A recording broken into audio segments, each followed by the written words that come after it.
How to flirt. So reserved enough that they need to know more.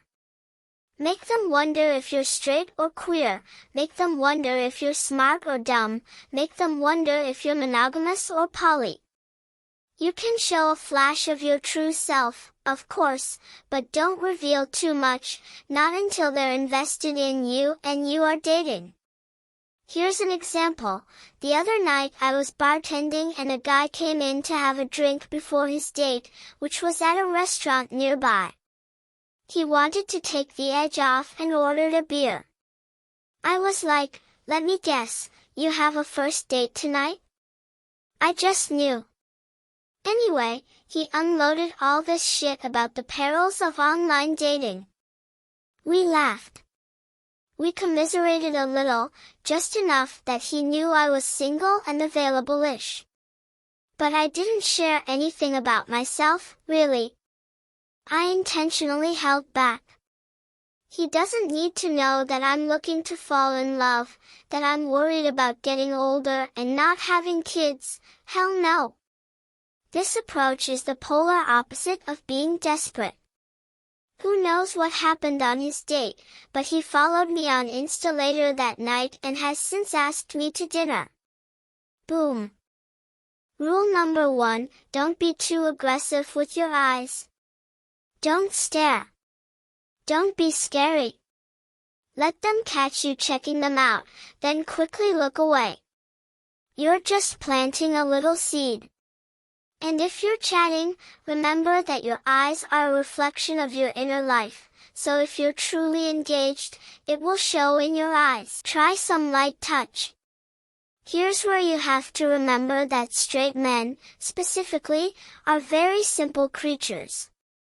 If you touch their knee, they're going to respond and they're going to probably want to fuck you. I'm not saying that's a good thing. These guys can be total buffoons when you're just being friendly and they assume it means you're gonna bang. But let's assume this is a straight male buffoon who you're actually interested in. A little knee touch, mid-story, is a good move. You're telling him about your best friend from college who made millions of dollars off her vegan skincare line, but secretly she gets drunk and eats Chick-fil-A every night, and he's laughing. You touch his knee, like, I know, right? It's like a quick brush of the leg. He's yours after that. If it's a woman you're flirting with, you can always be like, wait, let me fix this piece of hair, and just brush her bangs to the left a bit. Hair, ears, neck, works for me and works for most women. But be delicate and make it fast. You need to take the temperature. And by all means, if the person seems uncomfortable by being touched, even for a millisecond, apologize immediately and don't do it again. In my experience, if you're queer, you're going to be better than most at the flirt game. You're going to cut through the bullshit more naturally. You're going to say, are you single? I think you're really sexy. And voila, it's either happening or it's not. Don't get too drunk, especially if it's a first date. First dates are also high stakes in this era, because the dating inventory is so big and everyone is looking for red flags. It's like, you go on a first date not looking for a special connection but, instead, to find out what's wrong with this person. So sadly, you have to handle a first date with precision instead of a carefree romantic approach. Which means don't get too drunk. Don't show all your cards. You can float some things that make you human and unique, a crossroads at work, some family drama. I personally think you can talk about exes, but don't sound too messy. As far as flirting, you can ask them to try your drink, take a sip, you can hint that you like sex or that sex is important to you, if that's your truth. I was recently on a first date and said something like, the sexual chemistry with my ex was off, and sex is really important to me. And it was in that moment that this guy was, like, fully locked in. Pick up their tab.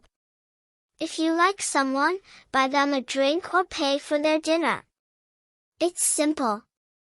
I can assure you, at my bar, the girls want the guys to pay for them. As would I. It's brutally awkward when the guy asks to split the bill with the girl.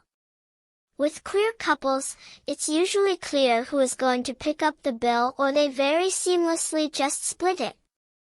If you don't have any money or you're struggling, find a way to take that person out without it being expensive.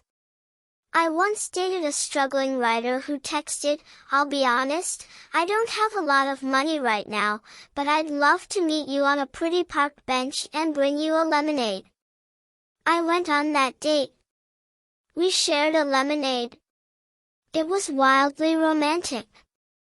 This was the same guy who said, mid-date, "Do you think we should get the awkward first kiss over with now? Then we don't have to worry about it later. Also, if the kiss isn't great, we'll know that we should probably just be friends." It was a totally neurotic thing to say, but I personally loved it. The kiss was nice, but I wanted to be friends nonetheless, and we are still great friends. No boring texts. I think text flirting is pretty important to get right. It's a balancing act. Don't write boring texts with no meaning or innuendo, but don't love bomb someone or send a million eggplant emojis either. I say make each text count. Give each text a flirtatious undertone. Emojis go a long way. There's a big difference between writing, "See you tonight at 7, and "See you tonight at 7, plus a pink lips emoji. Fuck it.